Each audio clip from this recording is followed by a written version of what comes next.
Hello, my friend. Oo, ikaw nga, my friend. Alam ko namang wala kang ginagawa ngayon. Kaya panoorin mo na lang tong video ko para naman magkaroon ka ng silbi sa mundo. Ganon. At yun na nga, my friend. Alam mo ba, nagdiwang kami ng United Nations Day sa aming school. O, di ba? Social na kami ngayon. Napakaganda na at dami-dami naming mga activities sa school namin. Nakakatuwa nga dahil sobrang effort talaga ng mga teachers and of course yung mga estudyante sa paggawa ng mga props dito. Meron din nga kaming tinatawag na mga Parade of Nations, my friend, kung saan may mga estudyante namin ay nagsuot talaga ng mga iba't ibang kasuotan ng mga iba't ibang kontinente sa mundo. Ganun. Kaya naman itong mga grade 12 students namin, aba talaga naman South America kami. Kaya naman pinagsuot ko sila ng mga bulaklak at syempre sombrero sa lalaki. Ito nga pala yung mga contestant natin na sumali dito sa ating Mr. and Miss United Nations. Grabe, ang gagara ng mga suot nila, my friend. At ang nakakatuwa pa nga ay talagang kamukha nila yung mga nire-represent nilang mga bansa. Tingnan nyo naman ito, mukhang South Korean talaga itong mga to. At syempre, andyan naman ang ating China. O, di ba? Tingnan nyo naman, napakaganda, napakagara ng mga kasuotan nitong mga contestant natin. Nakakatuwa nga dahil napaka-creative talaga ng mga estudyante. Pati sa pagrampa, ba talaga namang todo bigay. Walang gustong magpatalo sa kanilang lahat, di ba? Oh, eto pa nga, meron pang ibon sa ulo, oh. Wow, grabe talaga ang Jamaica. Oh, di ba? Makulay na makulay ang buhay ng Jamaica. Oh, di ba? Ganon.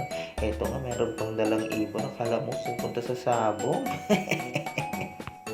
At eto naman ang Marshall Islands. Tignan nyo man, parang mga anghel na bumaba sa langit. Meron pang kapakpak. Wop, wop, wop. Ganon, oh. Oh, diba? Napakaganda ng execution ng ating contestant. Grabe naman talaga, sobrang galing. At eto naman ay parang si Aquaman, di ba? Tignan nyo naman, meron pang pasibat yan talaga, panghuli ng isda. Grabe, sobrang ganda. Ay naku, eto, tignan nyo naman ang damit nitong mga to. Mala Diyosa, sa sobrang ganda naman, may pabulaklak pa talaga naman at sobrang sexy. At syempre si kuya naman, napakatipuno naman ni kuya at meron pang paganon na parang may pahanang hawak. Eh wala naman talaga. Makulay ang buhay din ng ating mga representante ditong Venezuela. O, di ba? For the fact ang galawan ni ate. At ganun din naman si kuya. Napaka-manly naman ni kuya maglakad. At syempre, di papatalo ang ating mga representante ng Brazil. Grabe, tingnan nyo naman. Super sexy at makulay din ang kasuotan ng mga taga-Brazil. O, di ba?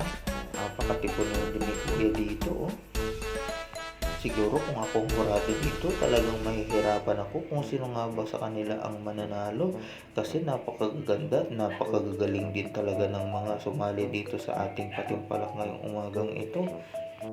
Alam ko, proud na proud din ang mga parents ng mga batang ito kasi tignan nyo naman, napakaganda at napakagagaling ng execution ng mga ginawa nila. Kaya deserve nila lahat manalo. Pero syempre, palaging merong nananalo, merong natatalo. Yun nga lang, dapat pag tayo ay natalo, syempre never dapat tayong mag-give up o susuko. Diba? Try and try until you succeed, sabi nga nila. Yun lang, naway nag-enjoy ka mo friend, i-share, like mo na din yan. Salamat!